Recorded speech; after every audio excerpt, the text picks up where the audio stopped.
अस्सलाम वालेकुम। उम्मीद करती हूँ आप सब खैरियत से होंगे। परवरदिगार आपके रिज़्क़ में बरकतें अता करें और आपका दस्तरख़्वान हमेशा वसी रहे, आमीन। आज जी मैंने बनाई थी देसी स्टाइल वेजिटेबल राइस।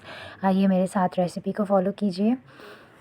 यहाँ पे जी मैंने 3/4 कप ऑयल ले लिया था और एक मैंने बड़ा सा प्याज ले लिया था जिसको मैंने स्लाइसेस में कट कर लिया था। प्याज को हम इतना फ्राई करेंगे कि प्याज का हमारे पास गोल्डन ब्राउन सा कलर आ जाए। गोल्डन ब्राउन कलर जब आ जाएगा देन आप इसमें जो है वो अदरक लहसुन का पेस्ट ऐड कर देंगे। 1.5 टेबलस्पून मेरे पास अदरक लहसुन का पेस्ट था। अदरक लहसुन का पेस्ट डाल के आपने इसे 2 मिनट के लिए सौते करना है। जब ये हो जाएगा सौते देन आप इसके अंदर 1 टमाटर डाल देंगे। सॉरी 3 टमाटर मैंने लिए थे, ठीक है, जिनको मैंने ऐसे स्लाइसेस में कट कर लिया था। ये टमाटर मैंने डाल दिए थे। अब ये डाल के आपने इसको अच्छे से मिक्स करके देन आपने इसके अंदर स्पाइसेस ऐड करके, स्पाइसेस में हमारे पास है नमक। मैंने 3 कप चावल लिए थे तो मैंने 2 टीस्पून सॉल्ट लिया था। हाफ़ टी स्पून मैंने टर्मरिक पाउडर लिया था। 1.5 टीस्पून मैंने कोरिएंडर पाउडर लिया था। 1 टीस्पून मैंने रेड चिली पाउडर लिया था और हाफ़ टी स्पून मैंने गरम मसाला लिया था, ठीक है। आप चाहें तो इसके अंदर चिकन क्यूब भी ऐड कर सकते हैं और चिकन का सूप भी ऐड कर सकते हैं। अगर आपके पास विंग्स और नेक मौजूद है आप उसका स्टॉक बनाएं और इसके अंदर ऐड करें। अदरवाइज़ आप इसके सब्स्टिट्यूट में चिकन पाउडर या चिकन क्यूब ऐड कर सकते हैं, उससे बहुत ज़बरदस्त फ्लेवर आएगा। अब आपने स्पाइसेस डाल के इसको मिक्स करके थोड़ा सा पानी डाल के आप इसे सॉफ़्ट होने रख दें। जब ये सॉफ़्ट हो जाएंगे देन आपने इसकी अच्छे तरीके से भुनाई कर लेनी है,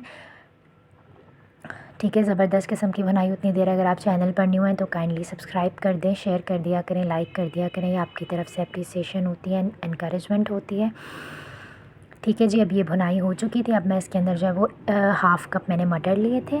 और सब्ज़ियाँ आप कोई भी ले सकते हैं अपनी चॉइस की, अपनी पसंद की, जो आप चाहते हैं वो आप इसमें ऐड कर सकते हैं। मटर मैंने पहले ऐड कर दिए थे। मटर को हम लो फ्लेम पर जो है कवर करके कुक करेंगे क्योंकि मटर देर से गलते हैं, इसलिए मैंने मटर को पहले ऐड कर दिया था और 5 मिनट के लिए मैं कवर करके इसको लो फ्लेम पर कुक करूँगी। उसके बाद यहाँ पे मैंने वेजिटेबल्स ले ली थी। कैप्सिकम लिया था यानी शिमला मिर्च, गाजर ली थी, ये गोभी ली थी और बंद गोभी ली थी, ठीक है।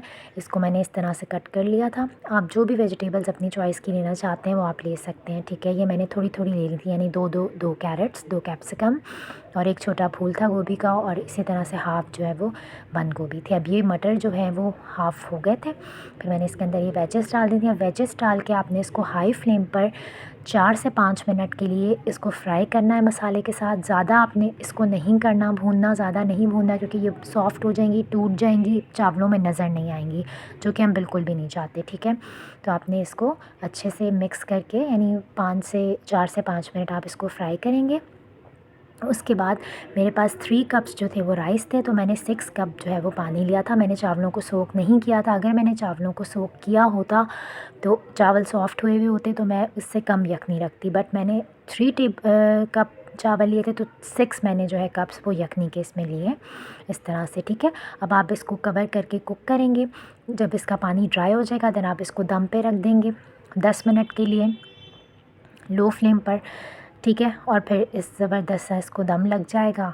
देन ये आप देख सकते हैं इसको दम लग गया था माशाल्लाह। आप सब्ज़ियां देख सकते हैं बिल्कुल सही सलामत, कुछ भी टूटी नहीं है, घुली नहीं है। और ये ज़बरदस्त सा जो है वो वेजिटेबल पुलाव सब्ज़ी वाले चावल बन के तैयार है। और रेसिपी पसंद आई हो तो लाइक कर दीजिएगा, शेयर तो बिल्कुल कर दीजिएगा। अपना बहुत सारा ख्याल रखिएगा। इंशाल्लाह मिलेंगे बहुत जल्द। अल्लाह हाफ़िज़।